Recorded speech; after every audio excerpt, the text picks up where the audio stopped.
जय हिंद साथियों, आपका अपना YouTube channel open education area में स्वागत है। आज हम लोग देखते हैं क्या अनुच्छेद 5। देखिए अनुच्छेद 1 से 4 तक करा दिए, यानी भाग 1 करा दिए। भाग 1 कितना से कितना तक था? आर्टिकल 1 से 4 हो गया है। देखिए एक कौन है? भाग 2 है। भाग 2 है कहाँ से कहाँ तक? 5 से 11 तक। 5 से 11 तक। 5 से 11 तक में क्या है? नागरिकता है। क्या? नागरिकता। यानी हम नागरिकता का वर्णन देखेंगे। कितना से है? अनुच्छेद 5 से लेके 11 तक। देखिए नागरिकता शब्द, नागरिकता का सबसे पहले वर्णन किसने किया? नागरिकता का सबसे पहले अरस्तु किए थे। कौन? अरस्तु। सबसे पहले नागरिकता शब्द का वर्णन किसने किया था? अरस्तु ने किया था। अरस्तु ने। अब देखिए अनुच्छेद 5 यही नागरिकता से संबंधित है। भाग 2 में हमारे देश में जो भारत में नागरिकता कहाँ से लिया गया है? तो नागरिकता ब्रिटेन से लिया गया है। कहाँ से? ब्रिटेन से लिया गया है। कहाँ से? ब्रिटेन से लिया गया है, जो कि एकल नागरिकता है। क्या है? एकल है। एकल नागरिकता है। भारत का क्या है? एकल नागरिकता। वही अमेरिका का हो जाएगा तो डबल नागरिकता है। ठीक है, नागरिकता है।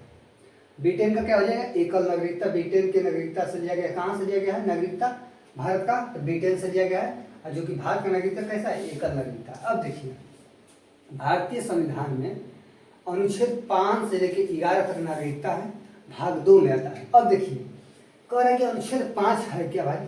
देखिए संविधान के प्रारंभ पर नागरिकता। संविधान के प्रारंभ पर नागरिकता। संविधान के प्रारंभ पर नागरिकता। इसमें कंडीशन है। क्या क्या कंडीशन है? देखिए कह रहे कि इस संविधान के प्रारंभ पर प्रत्येक व्यक्ति जिसका भारत के राज्य क्षेत्र में अधिवास है, भारत के राज्य क्षेत्र में अधिवास है। अब यहाँ पर देखिए भारत के प्रारंभ, प्रारंभ मतलब कब हो गया? 26 जनवरी 1950 जब संविधान लागू हुआ, वो डेट कह रहा है। प्रारंभ पर नागरिकता यानी 26 जनवरी 1950 पे नागरिकता मिलेगा। तो कह रहा है कि इस संविधान के प्रारंभ पर प्रत्येक व्यक्ति जिसका भारत के राज्य क्षेत्र में अधिवास हो। नागरिकता प्राप्त करने की 3 कंडीशन थी। कौन कौन है? देखिए जो भारत के राज्य क्षेत्र में जन्मा था, यानी 1950 से 26 जनवरी 1950 की कंडीशन में कह रहा है कि जो व्यक्ति भारत के राज्य क्षेत्र में जन्मा होगा उसको नागरिकता मिल जाएगी। या जिसके माता पिता, मान लीजिए कि बाहर लड़ाई में गए थे, भारत के लोग बाहर गए थे दूसरे जगह लड़ने के लिए, वहाँ उनका बाल बच्चा हो जाता तो क्या नागरिकता नहीं मिलेगा? मिलेगा। तो वही कह रहा है कि जिसके माता या पिता में से कोई भारत के राज्य क्षेत्र में जन्मा हो, यानी माता या पिता कोई भारत में जन्मा हो, तो उस व्यक्ति को भी नागरिकता मिल सकती है। तीसरा कंडीशन था कि जो ऐसे प्रारंभ से यानी 26 जनवरी 1950, ये ध्यान देने वाली बात है, से ठीक पहले, उससे ठीक पहले कौन से कितना 5 वर्ष तक भारत के राज्य क्षेत्र में मामूली तौर पर निवासी है।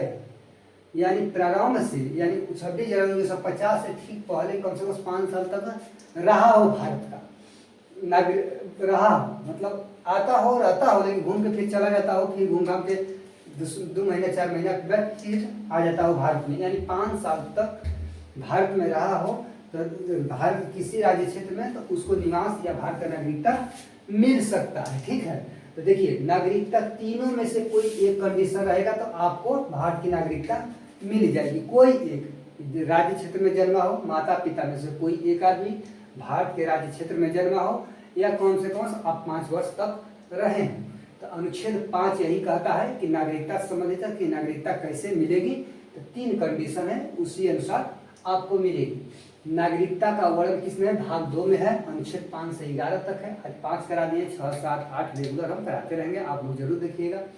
भाग 1 में था संघ राज्य क्षेत्र, वो करा दिए। 1 से लेकर 4 तक अनुच्छेद करा दिए, आप लोग देख लीजिएगा। नागरिकता शब्द नागरिकता का वर्णन सबसे पहले किसने किया था? तो अरस्तु ने किया था। ब्रिटेन से लिया गया है, जो कि भारत की नागरिकता एकल नागरिकता जो ब्रिटेन से लिया गया। जय हिंद दोस्तों, आप लोग को भली भांति अनुच्छेद 5 समझ में आ गया होगा। अब अनुच्छेद हम 6 लेकर आएंगे। जय हिंद।